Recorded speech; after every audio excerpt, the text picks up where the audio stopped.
আর এখন তো দেখছেন কত ক্ষমতা, যেন মনে হচ্ছে গভর্নমেন্ট অফ ইন্ডিয়ার প্রেসিডেন্ট উনি। সিবিআই কার বাড়ি যাবে সেটা উনি ঠিক করবেন, ইডি কার বাড়ি যাবে উনি ঠিক করবেন, এনআইএ কার বাড়ি যাবে উনি ঠিক করবেন, কাকে কাকে জেলে ভরবেন সেটা উনি ঠিক করবেন, কার কার চাকরি খাবেন সেটা উনি ঠিক করবেন।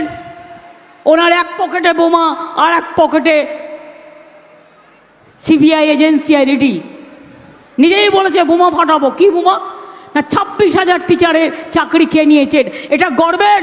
বলুন যদি কোনো মানুষ থাকেন 26,000 ছেলে মেয়ে যারা স্কুলে টিচারি করে, বাচ্চাদের পড়ায়, তাদের চাকরি খেয়ে নেওয়াটাকে আপনারা সমর্থন করেন?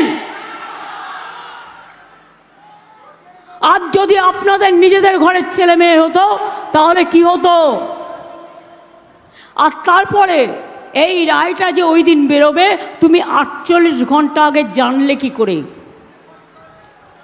তার মানে তুমি কি রায়টা লিখে দিয়েছিলে, না তোমার পার্টি অফিস থেকে লিখে দিয়েছিলে? এই যে 26,000-এর চাকরি খেয়েছো, 2.5 লক্ষ পরিবার আজকে মৃত্যুর সামনে লড়াই করছে। একজনের কিছু হলে তোমার বাড়ির সামনে জানবে, এরা কিন্তু আসবে, এরা কিন্তু বিচার চাইবে, এরা কিন্তু বিচার চাইবে।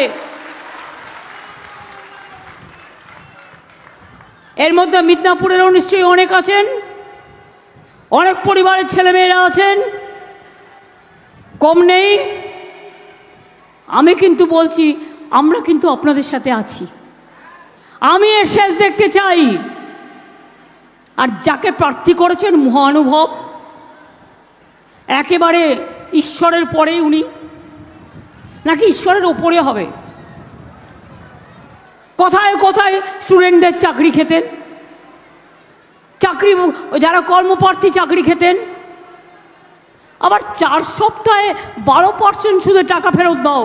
আপনি সারা জীবন কাজ করে সারা জীবনে যে টাকা খেয়েছেন, আপনি শ্রম দিয়েছেন, আপনি শ্রমের পরিবর্তে টাকা কখনো ফেরত পাওয়া যায়? যায়? একই ফেত আমি চাই, দিতে হবে। আর যিনি এখানে এই ছাত্রছাত্রীদের চাকরি খাওয়ার জন্য প্রথম হাত নেড়েছিলেন, প্রথম সই করেছিলেন, এই মানুষটা আজকে আপনাদের এখানে দেবাংশুর বিরুদ্ধে লড়াই করছে। আগামী দিন ওনার কাছ থেকে বিচার পাবেন? কোনো বিচার পাবেন? বিচারকের উনি হচ্ছেন, কি বলবো, ভাষা আসছে না,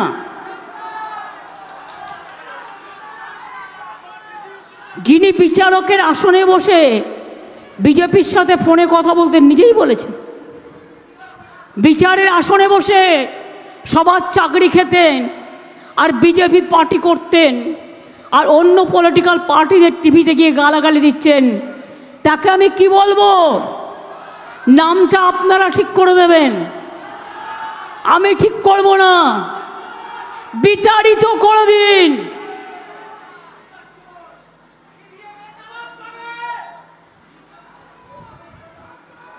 লোডশেডিং করে, ইভিএম চুরি করে নন্দীগ্রামে আজও মামলা ঝুলছে কোর্টে। 2.5 বছর হয়ে গেল, কোনো বিচার হয়নি। তার কারণ লুকিয়ে লুকিয়ে ভোটের মেশিন কারচুপি করেছিল। ইলেকশন ডিক্লেয়ার হওয়ার পরেও এ কাজ যারা করেছে তাদের মনে রাখবেন, ঈশ্বরও ক্ষমা করবে না, আল্লাহও ক্ষমা করবে না।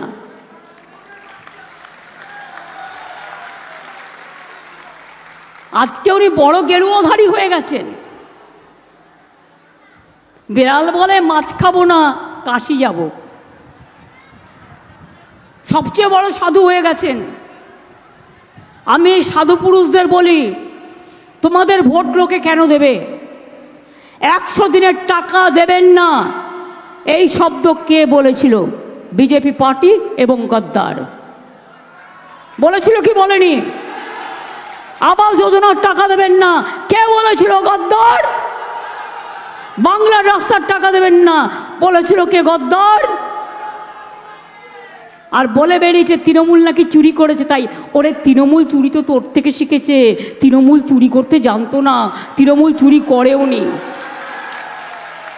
তোদের মতো কিছু অপদার্থ থেকে, তোদের মতো কিছু অপদার্থের জন্য আজকে তুই পালিয়ে গেছিস আসল কাজটা করে বিজেপিতে, যাতে সিবিআই না ধরে, যাতে ইডি না ধরে, যাতে ইনকাম ট্যাক্স না ধরে, যাতে এনআইএতে না ধরে, আর 10টা দিয়ে গেছিস তৃণমূলের ওপরে। কিন্তু তৃণমূল মাথা নত করে না, এটা মাথায় রাখবেন।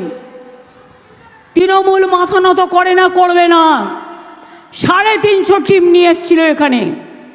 প্রতিদিন চকলেট বোম ফাটলেও এনআইএ,